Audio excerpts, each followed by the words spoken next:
God, take away everything I think I know about this book, about this process, and about you, God, so that I can have an experience with you. Okay, here we are at our first story. Now, I've done a lot of research trying to figure out who this dude is, and the truth is that I don't know. Nobody knows. People think that he might be a compilation of dudes mixed into one dude story, but that's the deal. So here we are on page 32. A man of 30 was doing a great deal of spree drinking. So this dude was binge drinking a lot, right? He was very nervous in the morning after these bouts and quieted himself with more liquor. He was ambitious to succeed in business, but saw that he would get nowhere if he drank at all. Once he started, he had no control whatsoever. So, again, what they're talking about right here, right now, is textbook physical allergy. Once he started, he had no control whatsoever. It doesn't talk about the time in between drinks. It talks about when he drinks, right? It says he made up his mind that until he had been successful in business and had retired, he would not touch another drop. So boom, dude had some strong willpower. He says an exceptional man, he remained bone dry for 25 years and retired at the age of 55 after a successful and happy business career. We're going to highlight bone dry. So this is where the idea that there's a difference between being dry and being sober is, right? So dry is just someone who is without alcohol or drugs, and sober is someone who is actually without drugs and alcohol and also working a program of recovery, right? So this is where this idea came from. This guy is obviously not working a program. He just made a decision that he wants to be rich, and he knew that alcohol was getting in his way. And so he said, you know what? I'm not going to drink. And so when he did not drink and there was no alcohol in his body, there was no physical allergy, right? There was no craving being triggered. So he was able to not drink, and he was super focused on work. That was his deal, you know? Maybe he was a workaholic. It says, then he fell victim to a belief which practically every alcoholic has, that his long period of sobriety and self-discipline had qualified him to drink as other men, right? And we're going to highlight that. So it's saying that most people who are alcoholics or drug addicts who are able to put it down for a bit of time, they think that idea, that lie that they are able to control it or manage it, or that it's not that big of a deal, those thoughts creep in, and those thoughts are what make us pick up and use again, right? That's that mental obsession. That's that lie that we believe. It says, out came his carpet slippers and a bottle. Boom. I love that line, right? We're going to underline and highlight that. And the reason why that's such a fantastic line is it just says a lot, right? Now, we're talking about a dude with a successful business career. You know what I mean? He's worked really hard, made a bunch of money, and now it's chill time. Dude's retired, right?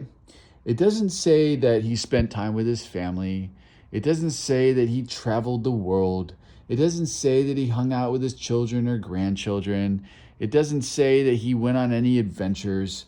It says, out came the carpet slippers in the bottle, which lets me know that his personality, while he was not drinking, was probably not super amazing, And if you're an alcoholic or a drug addict out here, think about your personality when you're not drinking and using and not working a program, For me personally, it's like defect city, I'm basically an antisocial dick, So that's kind of what it's saying here. It's saying that he really had nothing, all he had in his life was his business. And now that his business stuff is sort of, set to the side because he's retired, he went to the one thing that he knew best, and that was the bottle, right? It says in 2 months. Now this is because of the physical allergy. He was in a hospital, puzzled and humiliated. Of course he was puzzled, right? He thought he could control it. It didn't make any sense that he would be on this page again, But as the doctor's opinion says, the physical allergy is never fully eradicated. So once we pick up that drink, boom, we're off. It doesn't matter if we stayed sober for 70 years. It doesn't matter. That thing is still in us, right? which that's what leads me to believe that this whole thing is genetic. It says, he tried to regulate his drinking for a while. Sure he did. Making several trips to the hospital meantime. Then gathering all his forces, he attempted to stop altogether and found he could not. Every means of solving his problem, which money could buy, was at his disposal. Every attempt failed.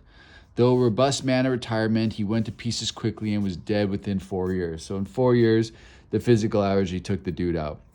At the top of the page, I want you to write allergy of the body, producing the phenomenon of craving, and loss of control, because that's what we're talking about here, right? We're acknowledging again the allergy of the body. And the reason why this dude had such a hard time really asking for help or really not believing that he couldn't handle it is because, you know, he had 25 years of being bone dry based on his own thinking, right? That's a long time. It's really hard to break the idea that you're not capable of controlling your drinking and using if you're able to put it down for that long, right? It says this case contains a powerful lesson. Most of us have believed that if we remain sober for a long stretch, we could therefore drink normally. But here is a man who at 55 years found he was just where he had left off at 30. Now, I can sort of relate to this story a bit. I never picked up and used, but I remember at 10 years of sobriety, the thought came into my mind. And because I was already in the book work and stuff like that, and working the program as outlined in the book, I didn't buy into this thought, but I noticed the thought come, and the thought was this. It said to me, hey, Michaelis, you know, you were 22 when you quit drinking and using. That's pretty young. And it was shortly after, you know, you and your mom tried to kill yourselves together. You were kind of like partying with the wrong people. It was really easy for you to quit drinking and using. The obsession was removed really quickly. You know, I'm looking at 22-year-olds because at this time, you know, I was DJing in clubs and I'm still DJing, but anyway, I was in clubs around a bunch of 22-year-olds all the time, and seeing them partying and drinking and just thinking, well, that's just what 22-year-olds do. And yeah, my mind said, maybe you don't really know. Maybe you don't really know if you have the physical allergy, if it was so easy for you to give it up. You know, and that's how our brains work. That's with 10 years sober and working the program. Now, thank God I'm working this program the way it's outlined, so I don't believe that stuff. But all those things to any person can seem pretty plausible, right? So that's how the thinking creeps in.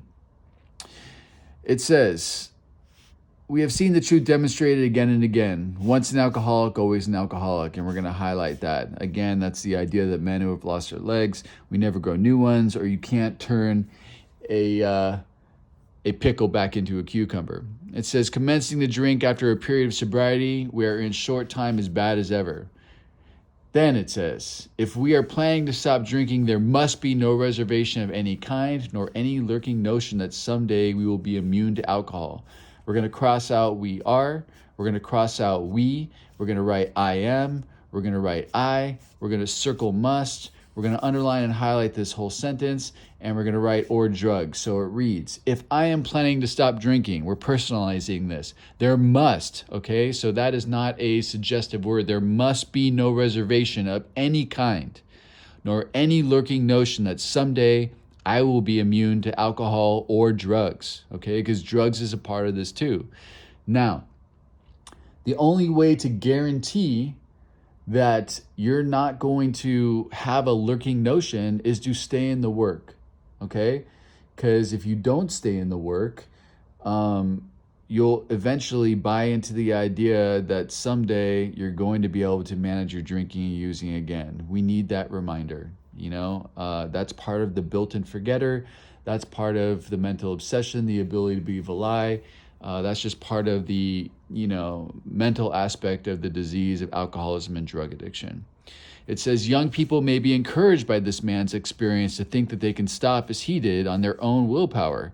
We doubt if many of them can do it because none of them will really want to stop, and hardly one of them, because of the peculiar mental twist already acquired, will find he can win out. Peculiar twist, right? So basically peculiar means distinct, and we're going to underline peculiar mental twist, right? So basically, the mental twist that most young people deal with is, this is fun. I'm partying. Everybody else is doing this. My friends are doing this. This is what we do as my friends and family. Like, this is the hangout, you know? That is the typical youthful mental twist that we go through. Why would we want to stop? It says, several of our crowd, men of 30 or less, had been drinking only a few years, but they found themselves as helpless as those who've been drinking 20 years, right? And obviously, drugs has a lot to do with that too, you know? It says to be gravely affected. So for this to kill you, one does not necessarily have to drink a long time, nor take the quantities some of us have. And we're going to underline that sentence. This is really important, right? Now, I remember when I got sober in jail, actually through an NA program. And I was surrounded by a bunch of dudes who were sharing stories about shooting heroin in their neck. Now, granted, I smoked a bunch of meth and whatever, you know, but a bunch of tattooed, you know, cholos from South Central who were talking about shooting heroin in their neck and smoking sherm all the time seemed more hardcore than what I was doing, even though what I was doing was just dark and weird. So that whole idea of comparison, you know, and then as I started working in treatment and dealing with people, seeing a lot of business people come in, or doctors come in, or flight attendants or nurses or whatever come into the program to get clean, you know, I saw them comparing themselves to other people. And typically, you know, a lot of people listen to other shares in the rooms and they think, well, I'm not that bad. I'm not doing it as much as he is, or I'm not doing the drugs that they're doing, or I'm not drinking as much, or, you know, I'm managing it better because of blah, blah, blah, you know, and it sort of triggers this mental obsession thing in a different way. And it says to be gravely affected, one does not necessarily have to drink a long time nor take the quantities. So here it says, it doesn't matter how much you take, and it doesn't matter how long you've taken it, okay? The point is that if you've acknowledged the physical allergy within you, right? If you've acknowledged the phenomenon of craving, which means once you start to drink or once you start to use, you are not able to consistently control when you stop, that's the issue, right? That's all you need, okay? Then it says this is particularly true of women. A lot of people that think that this line is sexist. I'm going to stay out of the opinion of that. It says potential female alcoholics often turn into the real thing and are gone beyond recall in a few years. Certain drinkers who would be greatly insulted if called alcoholics are astonished at their ability to stop. We who are familiar with the symptoms see large numbers of potential alcoholics among young people everywhere, but try to get them to see it. As we look back, we feel we had gone on drinking many years beyond the point where we could quit on our own willpower. If anyone questions whether he has entered this dangerous area, let him try leaving liquor alone for a year. It says, if he is a real alcoholic and very far advanced, there is scant or little chance of his success. In the early days of our drinking, we occasionally remained sober for a year or more, becoming serious drinkers again later. We're going to underline this whole sentence here, right? In working with treatment, I heard a lot of stories about a lot of junkies who were shooting a lot of dope and then basically stopped shooting dope and took a year off and just drank beer, right? But then eventually started shooting dope again, you know? And this is kind of what they're talking about here. It's basically, you know, lying to yourself, thinking that you control it. Now, again, these are people that walked in thinking that dope was their problem, and through speaking to them and sort of investigating how they drank and what their life was like when they just drank that beer, I was able to help them find the phenomena of craving within them. But yeah, they came in with the idea that no, it's just this drug is the problem, you know, and it was that year or so of being able to be abstinent of their drug of choice that made them think that they can control stuff. It says, though you may be able to stop for a considerable period, you may yet be a potential alcoholic. We think few to whom this book will appeal can stay anything dry like a year. Some will be drunk one day after making their resolutions, most of them within a few weeks. And next to that, you're going to write, can I quit without God? Okay? And then you need to answer that for yourself. Now, quit without God, that doesn't mean quit for a week or quit for 30 days or even quit for a year. It means, can I quit? Do I have power over this thing? You know, Do I power over this thing without tapping into a power greater than myself? So this is the basically second option that they're saying in terms of trying to see if you're an alcoholic. The first one, again, was go try some controlled drinking. Now they're saying try to put it down for a year. See if you can do it. In the margin, I want you to write, am I able to drink or use moderately? And then again, answer that question for yourself. And let's continue. For those who are unable to drink moderately, the question is how to stop altogether. We are assuming, of course, that the reader desires to stop. Do you want to stop? Whether such a person can quit upon a non-spiritual basis depends upon the extent to which he has already lost the power to choose whether he will drink or not. Now, that's kind of a really complicated sentence, and what they're saying is that, okay, cool. If you've lost the power to choose, then you're an alcoholic, or you're an addict, okay? So they're saying if you are an alcoholic or you're an addict, then you need to quit upon a spiritual basis, right? The method as to which you put it down, and I'm talking about putting it down forever, because you cannot pick it up and just use moderately, needs to be on a spiritual basis, right? It says, many of us felt that we had plenty of character. There was a tremendous urge to cease forever, yet we found it impossible. This is the baffling feature of alcoholism as we know it. This utter inability to leave it alone, no matter how great the necessity or wish. Now, have you had that experience? Have you wanted to leave it alone but just couldn't? It says, how then shall we help our readers determine to their own satisfaction whether they are one of us? It says the experiment of quitting for a period of time will be helpful, but we think that we can render or make available an even greater service to alcoholic sufferers and perhaps the medical fraternity. It says, so we shall describe some of the mental states that precede a relapse into drinking, for obviously this is the crux of the problem. We're going to underline and highlight that. So we shall describe some of the mental states that precede a relapse into drinking, for obviously that is the crux of the problem. Crux means the most important point, right? So the most important aspect of the relapse is the thinking that happens before it, right? Because without that thinking, we're not going to relapse. The reason why that we think that this is a greater service to be able to talk about this is because being able to, try to do controlled drinking, you're, allowing yourself to fall prey to the physical allergy, right? And the physical allergy can kill you. Even trying to put it down, for a year or more and failing, you got the feeling of failure plus a physical allergy, which will kill you. So basically what they're trying to do here is give us some examples of the kind of thinking that happens before the drink, right? And see if you identify with it.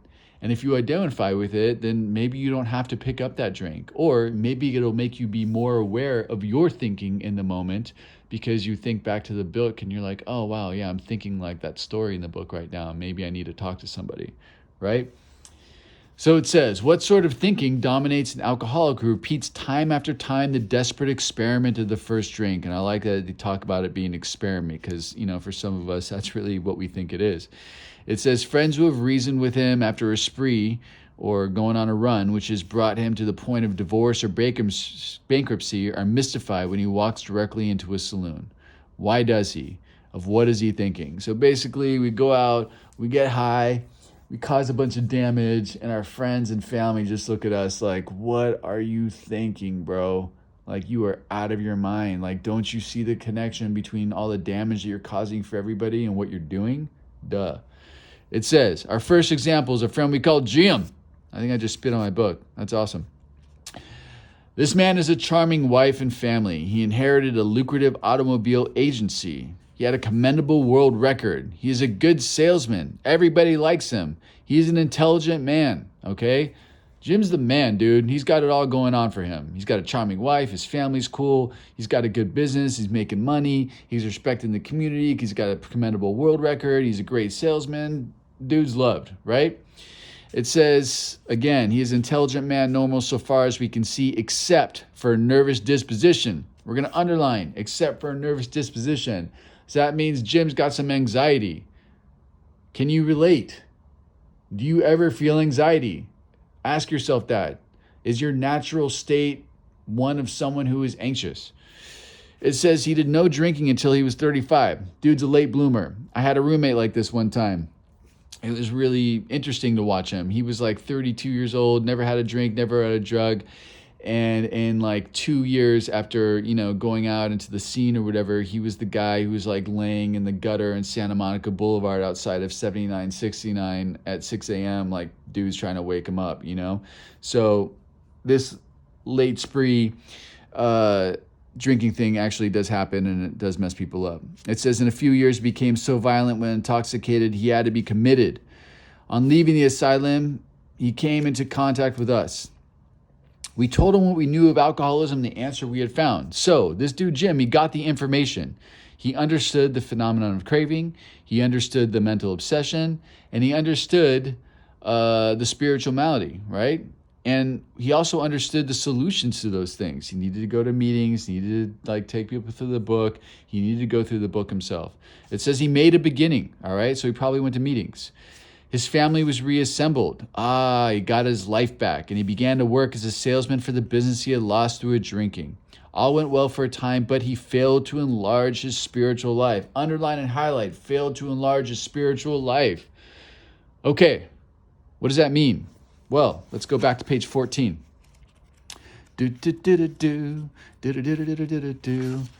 My friend had emphasized the absolute necessity of demonstrating these principles in all my affairs. Particularly was it imperative to work with others, as he had worked with me. Faith without works was dead, he said, and how appallingly true for the alcoholic. For if an alcoholic failed to perfect and enlarge his spiritual life through work and self-sacrifice for others, he could not survive the certain trials and low spots ahead. Boom. So he failed to perfect and enlarge his spiritual life. Okay? So he didn't work with other people. Now, this is why this whole nouveau AA, nouveau 12-step, nouveau NA, whatever, this idea of, okay, cool, well, you need to be this much sober in order to work with other people, or you need to go through this many steps in order to work with other people. That's not what this is about. The way the program works is you meet with someone, they take you through the book, and whatever pages of the book they've taken you through, you immediately start working with other people, right? So that way you're treating all aspects of your disease, and you're starting to get on the path of enlarging your spiritual life because you're connecting that God to God through acts of selflessness, okay? That's what this is about. So this dude got his life back. And then think about it. How many people, or maybe you're one of them, those people that have relapsed because your life was shit, you're, just about to lose your relationship, or maybe you're allowed to lose a job, or maybe you're allowed to lose, seeing your children or whatever. People are falling off from your life, right? You go to a 12-step meeting, you start working with a sponsor, you go through some steps, you start to get sober, you start to clear up. Your family and your spouse or your children or whatever, they start coming back in your life, and everyone jumps on the bandwagon of oh man, you're doing great and blah, blah, blah. And you get all wrapped up into it, and you start putting the family first, you start putting the work first, you start putting the kids first, and you start doing all this stuff first. And, maybe you stop going to meetings so much, and maybe you stop calling your sponsor so much. You certainly haven't worked with anyone because your sponsor's probably not telling you to do that. And then all of a sudden, a year goes by, and, someone in your family gets married, and everyone's toasting on champagne. And the idea of it's just a sip, it's no big deal. And then boom, you're off and you lose everything again. Right? And that's just how it works. That's just some random story I made up, but it's a story I've heard over and over and over and over and over again. Right? So it's really important for you to take people through the book, because this is the sort of training wheels practice of getting you to think about something other than yourself. Because thinking about yourself, thinking about your needs, thinking about your wants and your desires is what's killing you. Okay? And it's what's making you feel isolated. It's what's making you get frustrated when the results don't turn out the way that you want them to be, because you have expectations about getting shit the way that you wanted when you want it to happen. right? So if you can just let go of that and be the person who's thinking, how can I be of service? How can I help you? There's plenty of opportunities to do so. There's plenty of people in this world, especially right now, who need some help. So showing up for others, will allow you to feel really useful in this world, and B, will connect you to this power greater than you, which you will only know until you experience it. And C, it's like, all the things that you want will just start to show up in your life. They will just manifest, and you will be aware of it because it'll bring you to the present moment where you can actually see the opportunities laid at your feet. Okay, rant over. To his consternation or surprise, he found himself drunk half a dozen times in rapid succession. On each of these occasions, we worked with him, reviewing carefully what had happened. He agreed he was a real alcoholic and in serious condition. He knew he faced another trip to the asylum if he had kept on. Moreover, he would lose his family for whom he had deep affection. Okay, so this dude knew that he had consequences. He knew that it was over. I remember working with a woman in treatment who, was about to lose her child, right? Like the state was done with her. And, she wanted to leave treatment and go to Trinidad for some carnival experience as soon as she got out. And it's just like she was about to put herself in the absolute worst situation ever, knowing the consequences, and crying daily about, how much she misses her child. So this is sort of this paradox that alcoholics and drug addicts live in, of like understanding, what we're doing to ourselves and the people around us. But then a part of us is just like, I don't care, let's get this on. So it says, yet he got drunk again. So really the consequences don't matter. So for you non-alcoholic and non-drug addicts out there, this is not a personal thing. Alcoholism and drug addiction is a extremely self-centered disease. No one's thinking about you, actually. So when people don't show up for you, or when people, basically slowly kill themselves and destroy your lives, it's not against you. Your only responsibility is actually to yourself, and, making the decision to walk away from that situation so that you don't have to get caught up in the tornado of, an alcoholic or drug addict's, destructive nature. It says, we asked him to tell us exactly how it happened, and this is his story. It says, I came to work on Tuesday morning, and we're going to underline Tuesday morning. Why are we underlining Tuesday morning? What's so important about Tuesday? Absolutely nothing, right? And that means that it doesn't matter what day it is. It doesn't matter what's happening in the world. It doesn't matter what, politics are happening, or what sports thing is happening, or what holiday it is. Any day can be the day when we do what we do, right? So we're going to start talking about the thinking that precedes the drinking and the using right now. So the first sentence, it says, I remember I felt irritated that I had to be a salesman for a concern I once owned. We're going to underline that. So what does that mean? That means that this dude is resentful, okay? He has a resentment that's based in pride and envy, okay? Now, envy because someone else has the job that he once had, and pride because he feels less than. His pride is hurt, right? He used to be the owner of this place, and now he's just a worker, right? And he's got a deep resentment against this. Now, again, we know that the real problem is way back here, failed to enlarge his spiritual life, but this is the thinking here. So the very first thing is he has a pride and envy-based resentment. It said, I had a few words with the boss. Okay, boom, right there. So he acted out on his pride and envy-based resentment, okay? When you act out on your resentment, you validate it. You make it more true. And it fuels the resentment too, because the idea of leveling your pride and going back and saying, I'm sorry, I was just acting like an asshole, that becomes really tough, so it pushes us into more and more, resentment validating actions. So we had a few words with his boss, so we acted out on that resentment. It says, but nothing serious. So That's how we rationalize it. Oh, yeah, I did this, but it wasn't a big deal. So he rationalizes it. He minimizes behavior, minimizes thinking. He's not talking to anybody. He's just sort of sloughing it off as not a big deal. Okay? It says, then I decided to drive it in the country. Boom. Okay? So here we have a guy who has a resentment. He acts out on his resentment. He doesn't want to say he's sorry because his pride's in the way. And so he decides to pull a geographic. He's escaping the situation instead of leveling his pride and apologizing, right? So he's leaving. It says, into the country and see what are my prospects for a car. So that's the lie there. The lie is, oh, but I'm doing it for a reason. The reason is plausible, the reason is valid, and the valid reason is to go and try to sell a car to somebody. So he's not saying that he's running away from a pride-based resentment that he just acted out on. He's seeing that, oh, well, I need to sell a car to somebody. I got to get out of here. It says, on the way I felt hungry. So here he is, just feeling hungry. Seems super innocent. So I stopped at a roadside place where they have a bar. So the choice that he chooses to make is to go to a place to fill his stomach where they happen to have a bar. Okay, so his brain again is making up a lie. It said I had no intention of drinking. Big lie right there.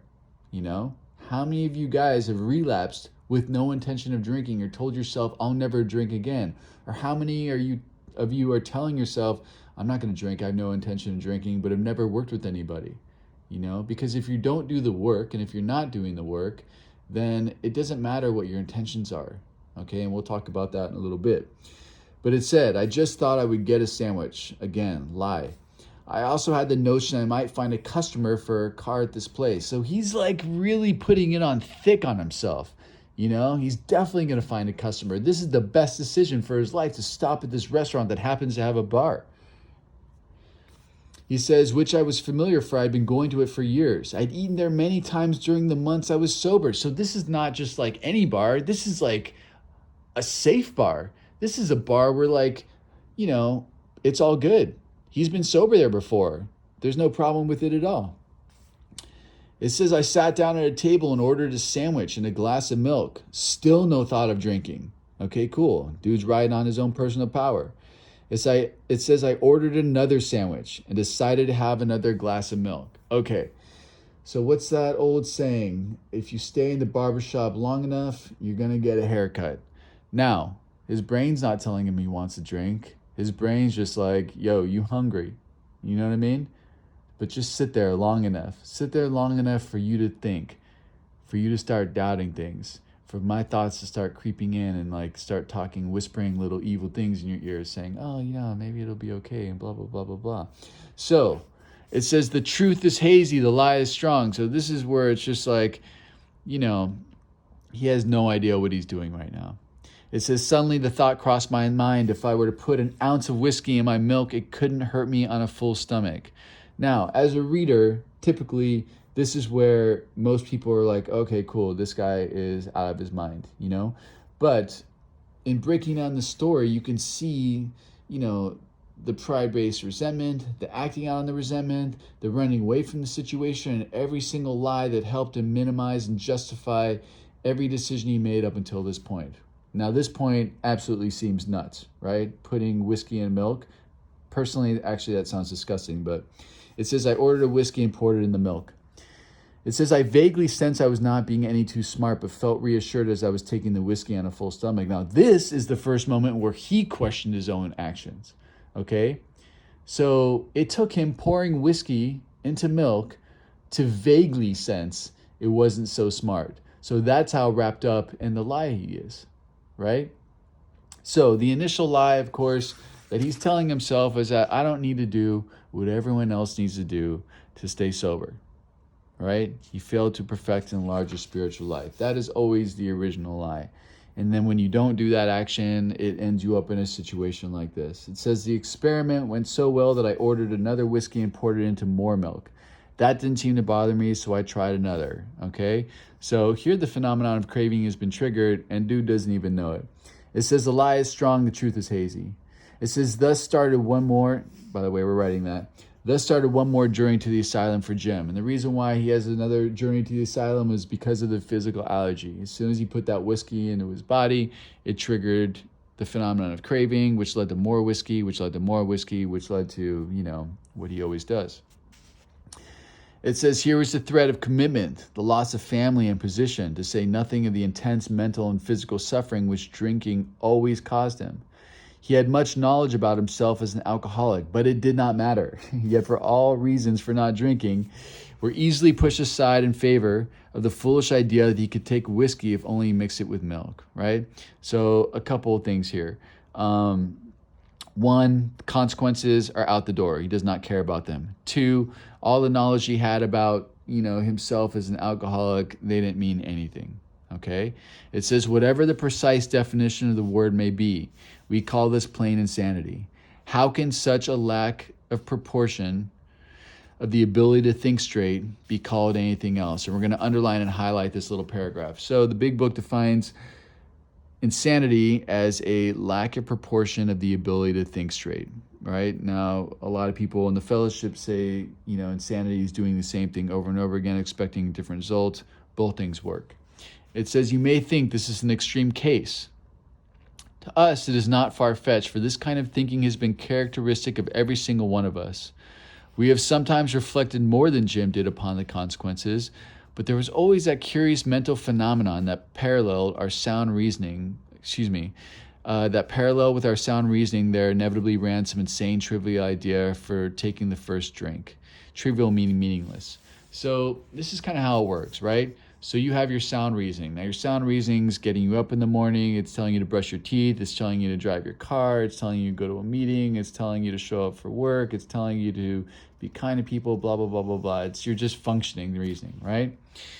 Now, then you have your alcoholic or drug addict or whatever thinking, right?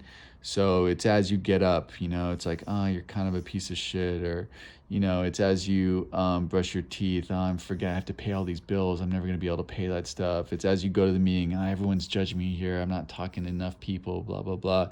It's as you go to work, they think I'm a fraud, they think I'm a phony, I'm not doing it, or, it's just all these little thoughts that sort of insert themselves into your sound reasoning. Now, because they're sort of like coming in waves into your sound reasoning, you sort of think that it's part of your sound reasoning, right?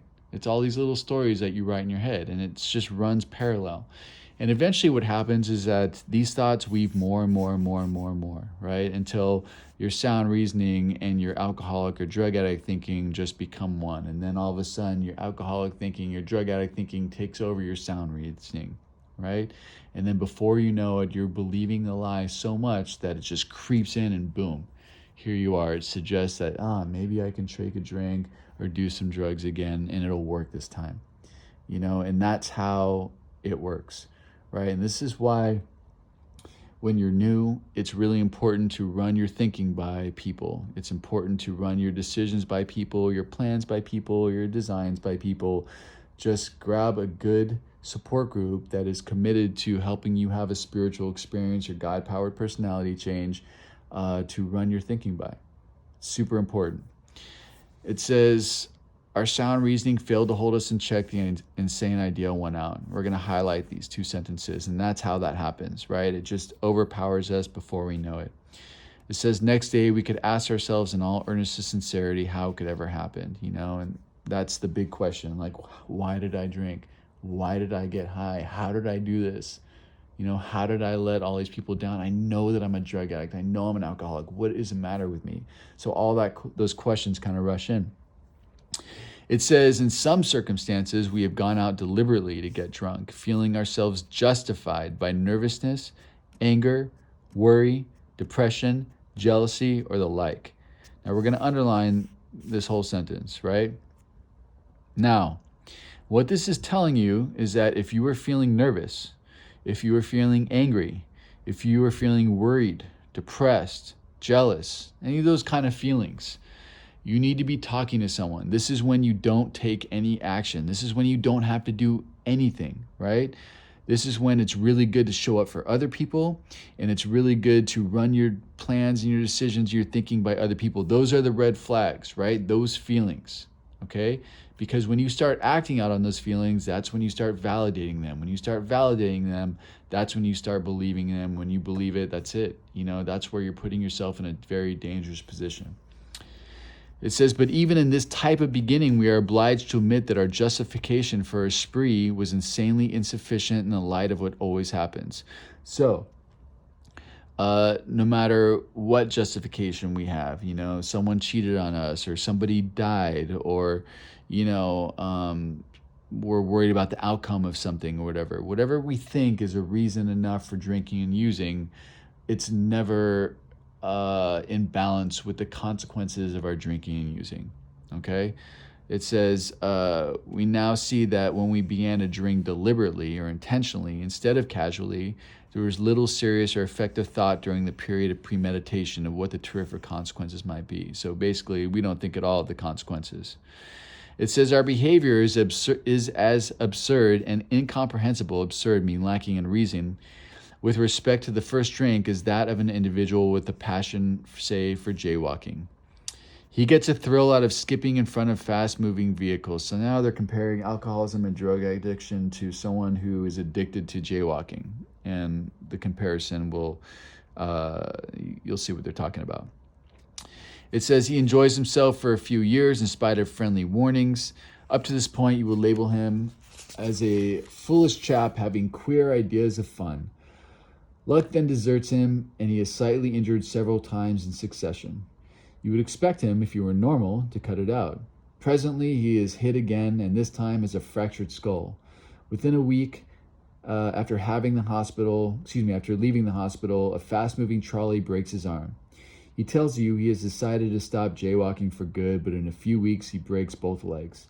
So this is just a very exaggerated story that sort of is a metaphor for the consequences of drinking and using, and in some ways it's not exaggerated. Sometimes we do break our legs in car accidents.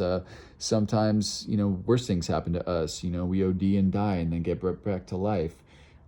Sometimes it's as little as we missed a responsibility that we were supposed to show up for or whatever. But this is basically saying, look, you have consequences because of your drinking and using. And at the top of the page, I want you to write, why can't we just put it down, right? And that is the question that people always ask us. We're facing consequences that are not amazing for our life. It's obvious to everybody else. Why can't we just put it down? It says, on through the years, his conduct continues, accompanied by his continual promises to be careful or to keep off the streets together. Promises to other people and actually promises to ourselves as well. Finally, he can no longer work. His wife gets a divorce, and he is held up to ridicule. Ridicule is just to be belittled or mocked, right? He tries every known means to get the jaywalking idea out of his head. So he's trying this self-will thing, right? He's willing it out of himself. He says it shuts him up in an asylum, hoping to mend his ways, putting ourselves in rehab. But the day he comes out, he races in front of the fire engine, which breaks his back. Such a man would be crazy, wouldn't he?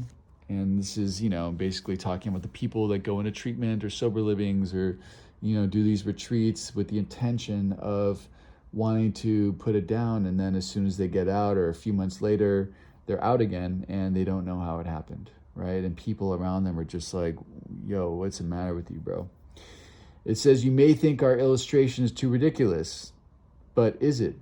We who have been through the ringer have to admit, if we substituted alcoholism for jaywalking, the illustration would fit us exactly. It says, however intelligent we may have been in other respects where alcohol has been involved, we have been strangely insane. And we're going to highlight that sentence. And that's really speaking to the people who are out there functioning, the functioning alcoholic and the functioning drug addict who, have businesses or have work and pay bills or maybe have families or, have material things or have wealth or whatever, where they are able to manage other areas of their lives. But when it comes to drugs and alcohol, that's where things get tricky. It says it's strong language, but isn't it true?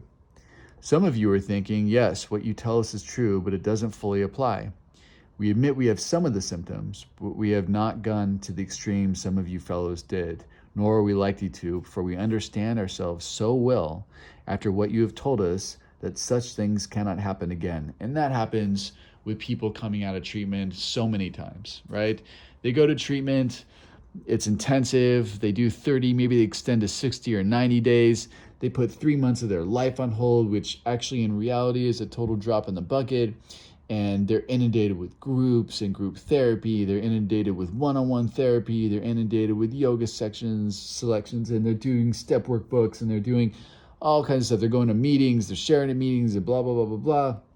And they think that because they put all this time into, their recovery, that once they get out, they're safeguarded, or that they understand themselves so well and that they've had such a powerful experience that that's going to carry for a long time. And it doesn't.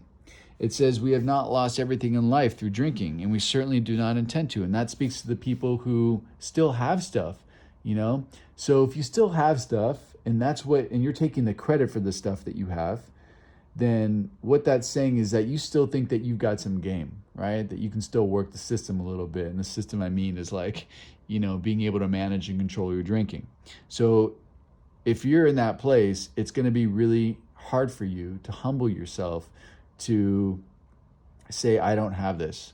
I can't do this, on my own. And really, that's the first step of recovery, right? It's really saying okay, cool, I'm admitting that I'm powerless. I cannot do this on my own, And that's why, in the second step stuff, we're talking about, really getting to know that, because that is the motivation for us wanting to reach out to a power greater than ourselves to help restore us to sanity, right? Without having a full understanding that, okay, cool, I'm powerless and my life is unmanageable because of my thinking, because of my designs, because of my schemes, because of my plans. That is the reason why you want to reach out to anyone in the first place. It says, thanks for the information. F you very much, basically what they're saying. It says, that may be true of certain non-alcoholic people who, though drinking foolishly and heavily at the present time, are able to stop or moderate because their brains and bodies have not been damaged as ours were. But the actual or potential alcoholic, with hardly an exception, will be absolutely unable to stop drinking on the basis of self-knowledge. And we're going to underline and highlight this. So if you're an alcoholic or if you're a drug addict, yes, there are very, very few exceptions in the world, but I wouldn't bet on it for your personal self. And why would you want to? It says you're not going to be able to stop drinking or using based on self-knowledge. That's not going to do it for you.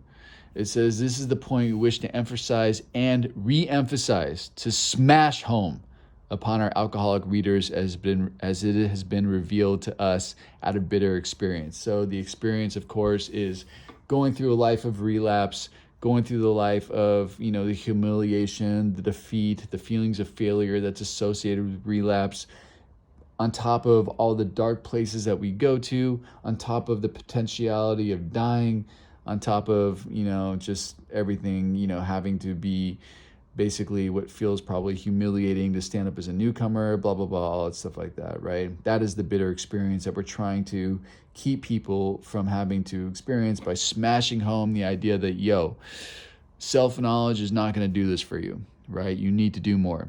It says, let us take another illustration. So they're going to give us another story right now. Fred's the man, dude. Fred is a partner in a well-known accounting firm. His income is good. He has a fine home, is happily married, and the father of promising children of college age. He has so attractive a personality that he makes friends with everybody. If ever there was a successful businessman, it is Fred. To all appearance, he's a stable, well-balanced individual, yet he is an alcoholic. So everything is going good for this dude. The only thing is he's an alcoholic, okay? But he's got everything else going on. We first saw Fred about a year ago in a hospital where he had gone to recover from a bad case of jitters. Doesn't say he was an alcoholic, right? It was his first experience of this kind, and he was much ashamed of it. He was ashamed of it because everything is going on for this dude. He's so good at managing his life. Why can't he manage this? Far from admitting he was an alcoholic, he told himself he came to the hospital to rest his nerves. The doctor intimated or suggested strongly that he might be worse than he realized. For a few days, he was depressed about his condition. He made up his mind to quit drinking altogether. It never occurred to him that perhaps he could not do so. In spite of his character and standing, Fred would not believe himself an alcoholic, much less accept a spiritual remedy for his problem. Now, the reason why is that all this stuff that we talked about here, he's got it going on. He's managing his life. He feels like he has personal power. So why does he need power greater than himself? Why does he need to admit complete defeat? Let's try to manage this, right? It says we told him what we knew about alcoholism. So again, we talked about the phenomenon of craving. We talked about the mental obsession. We talked about this spiritual malady. It says he was interested and conceded that he had some of the symptoms, but he was a long way from admitting that he could do nothing about it himself. He was positive that this humiliating experience, plus the knowledge he had acquired, would keep him sober the rest of his life. Self-knowledge would fix it. We're going to underline, self-knowledge would fix it. I've heard that so many times in treatment. So many of these youngster kids, or even adult kids, come in, they detox, they come out of their fog, they sit in their first group, and they're so sincere. They're like, okay, cool, I get it. This was horrible. My parents, cut me off. My family cut me off. Or, my wife's about to leave me or whatever. Like, this is awful. I'm in this treatment center. I've listened to some of the groups, even though haven't been able to talk in them. So, I get it. I get what this means. You know what I mean? This was bad enough. So, like, I'm cool. I'm ready to go now. And I've heard that so many times and just seen so many people leave those situations and go off and kill themselves. It says self-knowledge would fix it. We're going to underline that. It says we heard no more of Fred for a while. One day we were told that he was back in the hospital. This time he was quite shaky. He soon indicated he was anxious to see us. The story he told was most instructive, for here was a chap absolutely convinced he had to stop drinking, who had no excuse for drinking, who exhibited splendid judgment and determination in all his other concerns, yet was flat on his back nevertheless. Let him tell you about it. So here's Fred talking. I was much impressed with what you fellows said about alcoholism, and I frankly did not believe it would be possible for me to drink again. It says, I rather appreciate your ideas about the subtle insanity which precedes the first drink, but I was confident it could not happen to me after what I had learned, and we're going to underline and highlight that. So basically, his pride's coming in the way and saying, I got this, I can handle this, I don't need you. I reasoned I was not so far as advanced as most of you fellows. So he's comparing himself to other people in the room or the other people that he's met that are alcoholic and drug addicts and saying, I'm not that bad. That I've been usually successful in licking my other personal problems. So again, he's looking to his life and looking how he's managed his life well and thinking, I can manage this too. And that I would therefore be successful where you men had failed. So you could tell that he's arrogant as F, right? Like he's saying, you guys are losers, basically. I felt I had every right to be self-confident. That would only be a matter of exercising my willpower, my own personal thinking power, and keep on guard. In this frame of mind, I went about my business, and for a time all was well. I had no trouble refusing drinks and began to wonder if I had not been making too hard of work of a simple matter. So here he is, he's out on his own, and he's having no problem refusing drinks. People are offering to them, he's saying no, right? And this is what I was talking about, that thinking that came into my head, looking back at when I was 22 and I did get sober. It's like I went into sober living and I was cool. You know what I mean? I had no desire to drink or use. That didn't really hit me. And even when I got outside of sober living, no desire to drink or use. Even when stuff happened in my life that was like terrible, and I'm not going to say happened because, even stuff that I did that brought me terrible consequences happened, I did not want to drink or use. My go-to was suicide, actually, in sobriety. But those ideas sort of made me think maybe I was making too hard work of a simple matter. Maybe I was making kind of a big deal, and that's what this guy is thinking right here too. I can say no to drinks. Maybe I'm just making a big deal. It's not that big of a problem. One day, I went to Washington to present some accounting evidence to a government bureau. I'd been out of town before during a particular dry spell, so there was nothing new about that. Physically, I felt fine. Neither did I have any pressing problems or worries. My business came off well. I was pleased, knew my partners would be too. It was the end of a perfect day, not a cloud in the horizon. We're going to underline that. It was an end of a perfect day, not in the cloud in the horizon. So, A lot of people think that life has to be absolute shit for us to want to drink or use, but it can be quite the opposite. Life can be perfect. We could be celebrating. Life could be so perfect that we're off guard, we're carefree, we're thinking that nothing can hurt us, it's all good. We can have a drink, no problem. So, it doesn't matter what our internal feelings are or what our external circumstances are. Our brain will find whatever possible way it can, if we are an alcoholic or drug addict, to get us to drink and use again. So it says, I went to the hotel and leisurely dressed for dinner. As I crossed the threshold of the dining room, the thought came to mind that it would be nice to have a couple of cocktails with dinner. That was all. Nothing more. And we're going to highlight that. And we're going to say mental twist next to that, okay? So the thought just came in, boom. It'd be nice to have a couple of cocktails, no big D, nothing more. It's all good. That's really casual, right? It says I ordered a cocktail with my meal. Then I ordered another cocktail. So of course the physical allergy is coming on, creeping on. He's not aware of it. He's not even thinking about it. It says after dinner, I decided to take a walk. When I returned to the hotel, it struck me a highball, which is basically an alcoholic drink served in a tall glass, would be fine before going to bed, so I stepped into the bar and had one. I remember having several more that night and plenty the next morning. So physical allergy, phenomenal craving, triggered, boom, guy's on a run, he doesn't even know what happened. I have a shadowy recollection of being in an airplane bound for New York and of finding a friendly taxi cab driver at the landing field instead of my wife. Uh-oh. The driver escorted me about for several days. I know little of where I went or what I said and did. Then came the hospital with the unbearable mental and physical suffering. So, boom, it took him out. And it was this casual. He hadn't even thought about it, right? It says, as soon as I regained my ability to think, I went carefully over that evening in Washington. It says, not only had I been off guard, I had made no fight whatsoever against the first drink. This time, I had not thought of the consequences at all, and we're going to highlight that. And next to that, we're going to write mental blank spot. Now, this is one of the reasons why trying to strive for rigorous honesty in our lives is really important, okay? Now, again, honesty is an interesting word because it's really still so, I don't know.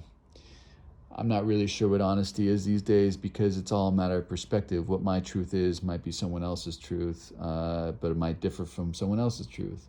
You know what I mean? So, but we try to our best of our ability, be as honest as possible. And the reason why is that if we don't strive for honesty, then we're susceptible to the lie, right? We're susceptible to believing the lie. So that's why it's so important to talk about the things that are going on in our brain, because often we don't even know when we are lying to ourselves, especially if we've been practicing lying to ourselves for so long, we cannot trust our thinking, okay? So we got to run it by other people. Now, eventually, you will be able to trust your thinking. That's if you align your thinking with a more service-based thinking, but you won't do that if you don't practice service-based actions, right? Okay, so this is a scary part about alcoholism and drug addiction is that if you're living this sort of I'm believing the lie kind of thing, the lie can just creep up and get you and you don't even know what happened. It said, I commenced to drink as carelessly as though the cocktails were ginger ale. I now remembered what my alcoholic friends told me and how they prophesied that if I had an alcoholic mind, the time and place would come, I would drink again. And we're going to highlight that. If I had an alcoholic mind, the time and place would come, I would drink again, right? And that's if we're not working in the program, okay? If we're not doing whatever we can to treat our minds. And of course, the best way to treat the alcoholic or drug addict mind is to be in the book, because this is continuing to, basically wash our brains with a different kind of message and also remind us to, in conversation and working with another human being, to identify with what's happening in this book so we don't start believing the lie again. Now, again, if you're just, going through the book with me once a week or you're just watching these videos, that's not going to continue to treat your mind all throughout the week. So that's why taking other people through the book is the way to go, because that will consistently help you treat your mind day after day, hour after hour, as much as you can. So you don't ever wind up in this situation where you have a mental blank spot and alcoholism just gets you.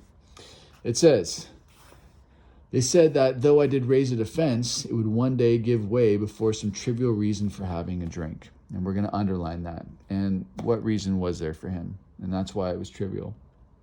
It says, well, just that did happen, and more. For what I learned of alcoholism did not occur to me at all. I knew from that moment that I had an alcoholic mind.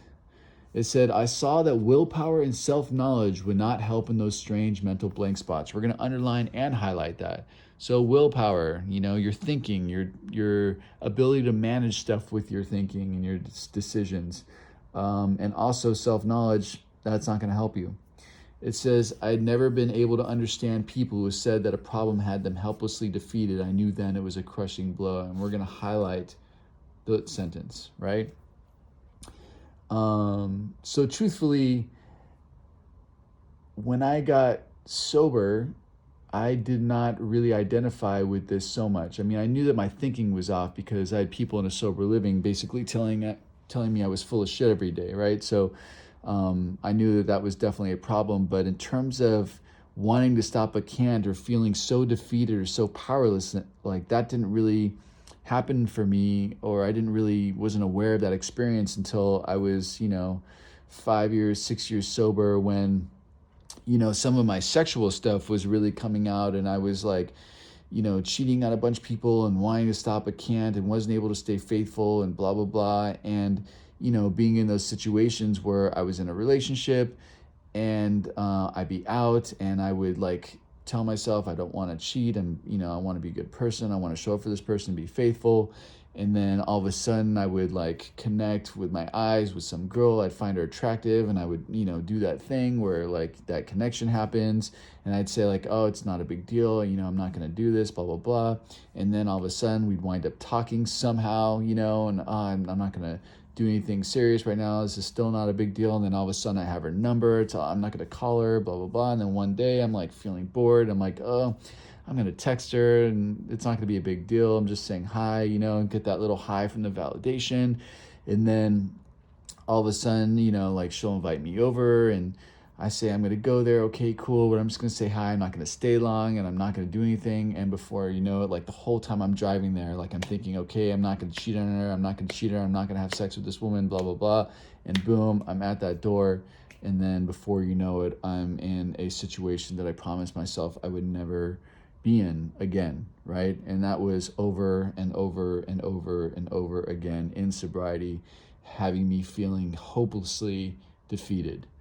And that was my first real experience of really wanting to stop something, really wanting to end the behavior, and just feeling like I couldn't.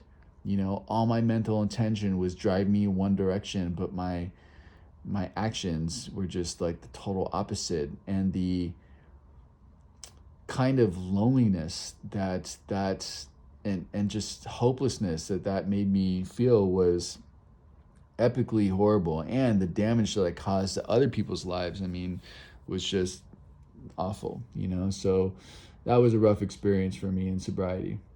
It says 2 of the members of Alcoholics Anonymous came to see me. They grinned, which I did not like so much, and then asked me if I thought myself alcoholic and if I were really licked this time. Okay, so here this dude's feeling totally hopeless, and people from AA showed up and they were smiling. And they were smiling because they could relate to him, and he's like, I hate you guys. And the first thing they asked him was okay, cool, do you understand powerless now? And he said, okay, cool, I am an alcoholic, I am powerless. He says I had to concede to both propositions. Then it says, they piled on me heaps of evidence to the effect that an alcoholic mentality, such as I exhibited in Washington, was a hopeless condition. They cited cases out of their own experience by the dozen. This process snuffed out the last flicker of conviction that I could do the job myself. And we're going to underline and highlight the sentence. And let's talk about this process, because this process is actually sort of a new process that's being introduced into the book at this point, right? Now, The process before that we've been hearing about is I'm going to share my experience, strength, and hope with you. And if you can relate, cool, then maybe you can help. But I'm not going to talk about you. That's not my business. These dudes are saying they piled on me heaps of evidence to the effect that my alcoholic mentality, such as I exhibited in Washington, was a hopeless condition. So what these dudes did was they called him out on his shit. They confronted him, Now, there's a two-part thing to this process. Then it says they cited cases of their own experience by the dozen. So this is important when you're talking to another alcoholic and drug addict. It's okay to be confrontational, right? But because an alcoholic and drug addict, because we're so sensitive or we get defensive, it's important that we feel like we are understood and like you can relate to us, right? So after you confront us on a behavior, after you confront us on, whatever, make sure to share an experience of your own that relates to what we are doing, you know what I mean? So that we don't feel alone, that we don't feel so ashamed, and actually it will help us open up and talk about it more, And this is really the gift of being an alcoholic, helping an alcoholic, or an addict, helping an addict, is because we are able to do that. When you go see a psychiatrist or a therapist or a doctor or a priest or whatever who hasn't had this experience, they may be able to call you out on some stuff, but in terms of coming up with examples of their own personal history, well, maybe that might be inappropriate in the first place, but a lot of times they just don't even have that, and so making themselves relatable so that we actually listen to them and want to follow the direction becomes tough, right? So this process is what snuffed out the last flicker of conviction. So we don't have to be so laissez-faire by, or hands-off by just sharing our own personal experience. It is okay to confront, but make sure that you confront and follow it up with, okay, cool, but don't trip. I did that too, and this is where I did that, and it's all good, and this is how I got out of that situation, right? It says, then they outlined the spiritual answer, circle spiritual answer, and program of action. Circle program of action. So awkward sort of split circle, which 100 of them had followed. We're going to highlight successfully.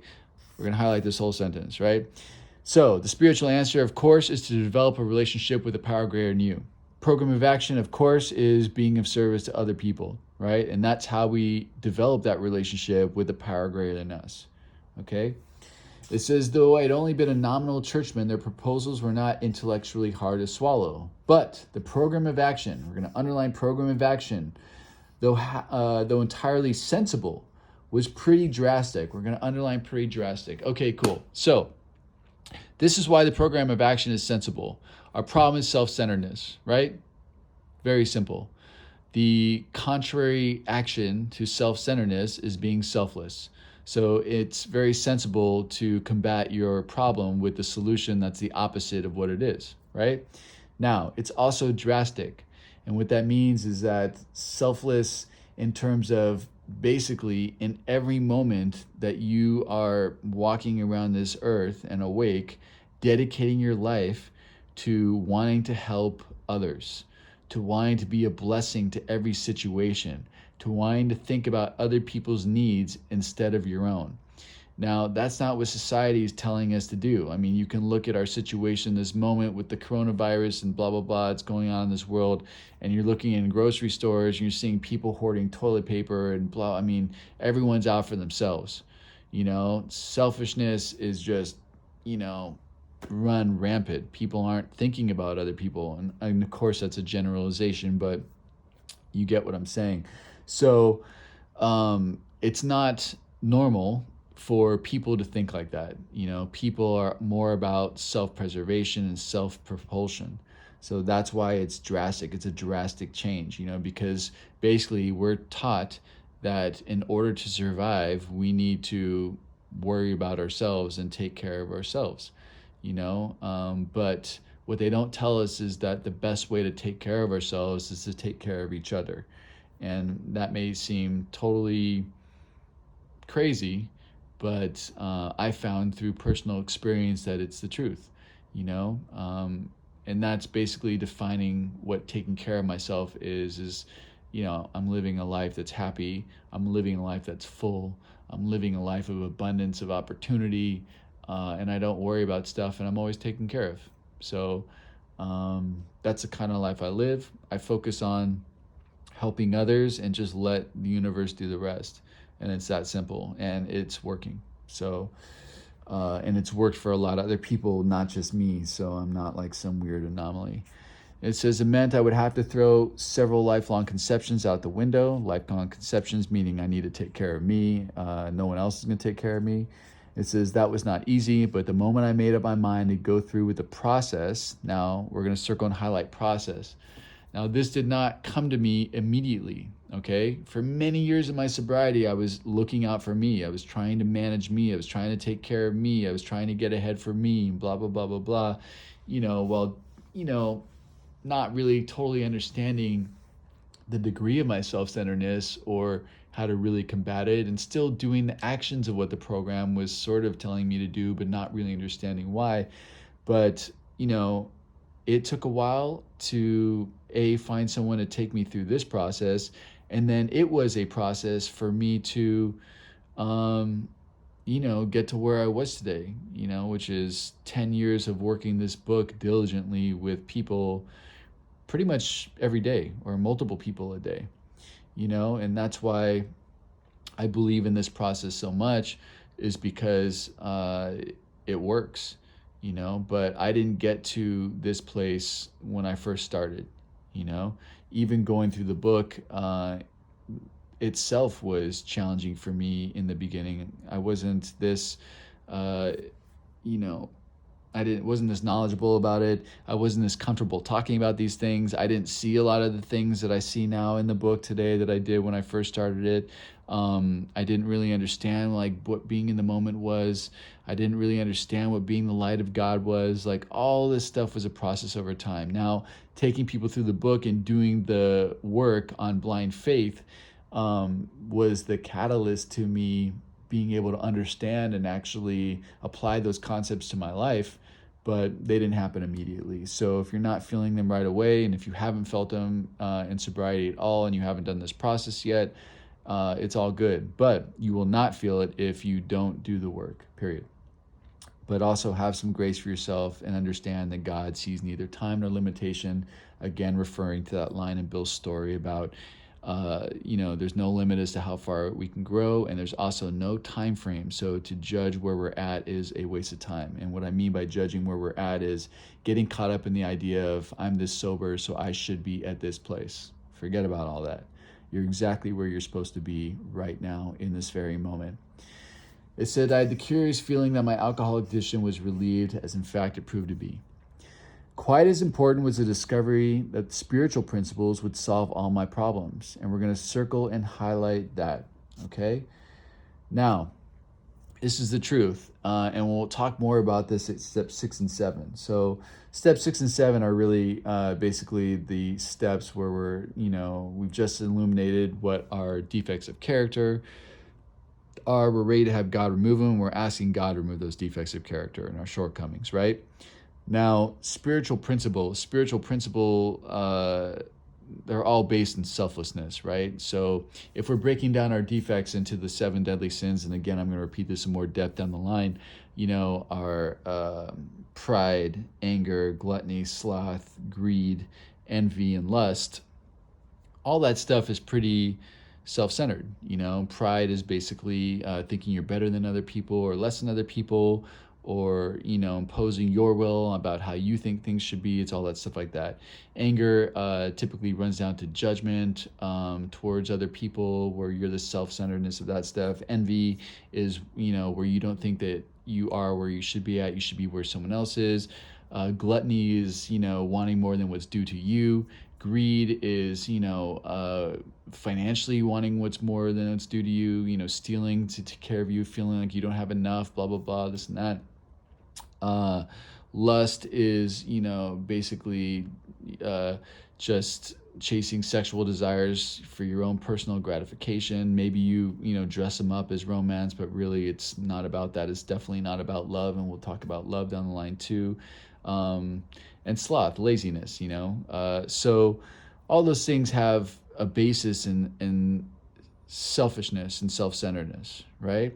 So it's really hard to be angry or prideful or slothful or envious or greedy or lustful or whatever, I can't think right now. But it's hard to be in those defects when you're in the place of how can I be a blessing to this person and in this moment, right? It's hard to do those two things at the same time. So again, in the beginning and probably for many years, we're still in the defect. It takes time, whatever time it takes for them to go away. But the best thing that we can do in order to combat those things is to get into selfless action. Okay, so these spiritual principles are going to solve all my problems. And these are our living problems. Our living problems are all wrapped up in our defects. Thinking of others, how we can help their needs, blessing other people is the way that we combat that stuff. It says, I've since been brought into a way of living infinitely more satisfying and I hope more useful than the life I lived before. And we're going to highlight that, okay? Infinitely means beyond measure, right? More satisfying and I hope more useful than the life that I lived before. So his new way of living, his new way of dedicating his life to being a blessing to every situation, every person he comes in contact with, makes him feel more useful, right? It's more satisfying. It fills him up. It says, my old manner of life was by no means a bad one, but I would not exchange its best moments for the worst I have now. I would not go back to it even if I could. We're going to underline and highlight that sentence. This kind of reminds me of that old saying of my worst day. What was it? My worst day sober is still better than my best day drinking. I don't know. Some people say that stuff and I'm just like, you are out of your mind or you didn't drink the right way or I don't know what's wrong with you. That's not personally my experience, but my experience is this line that we underlined and highlighted, which is I would not go back to it even if I could. So I would not go back to drinking and using even if I could because the potential consequences are just not anything that I want to face. And the other thing is that my life is so easy today. It's so easy. It's just like I'm in the flow of everything around me and I feel good about myself finally, and I never want to give that up. So it says, Fred's story speaks for itself. We hope it strikes home to thousands like him. He had felt only the first nip of the ringer, and ringer is a severe trial. Most alcoholics have to be pretty badly mangled before they commence to solve their problems. We're going to underline and highlight that sentence. So what they're saying is that most alcoholics, most drug addicts have to have hit enough of a bottom in order to humble themselves enough to want to ask for help and to admit powerlessness. Okay? That's all they're saying. Many doctors and psychiatrists agree with our conclusions. One of these men, a staff member of a world-renowned hospital, recently made this statement to some of us, and that was Pierce C. Pollock from Bellevue Hospital. What you say about the general hopelessness of the average alcoholic's plight or risky, dangerous state is, in my opinion, correct. As the two of you men whose stories I have heard, there is no doubt in my mind that you were 100% hopeless apart from divine help. Had you offered yourselves as patients in this hospital, I would not have taken you if I had been able to avoid it. So harsh. People like you are too heartbreaking. Though not a religious person, I have profound respect for the spiritual approach in such cases as yours. For most cases, there's virtually no other solution. We're going to underline and highlight that. So, for most cases, there's no other solution than a spiritual solution.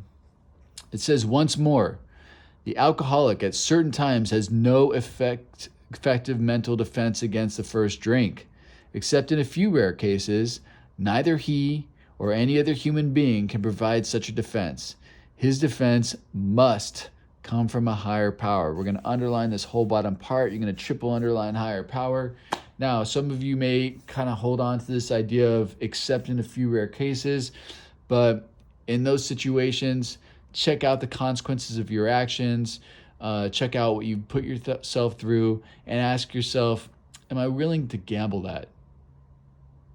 Am I willing to gamble having to go through that again just to find out if I'm the exception, And for me, the answer to that question is no. So that means that I have to admit that my defense must come from a higher power. So the very last thing we're going to write here is, if I believe this. So if I believe that my defense has to come from a higher power, that doesn't mean that I'm connected to a higher power, that I know what a higher power is, or I feel it, or blah, blah, blah. Okay, so if you are not there yet, it's okay. But it says if you believe this, you can move on.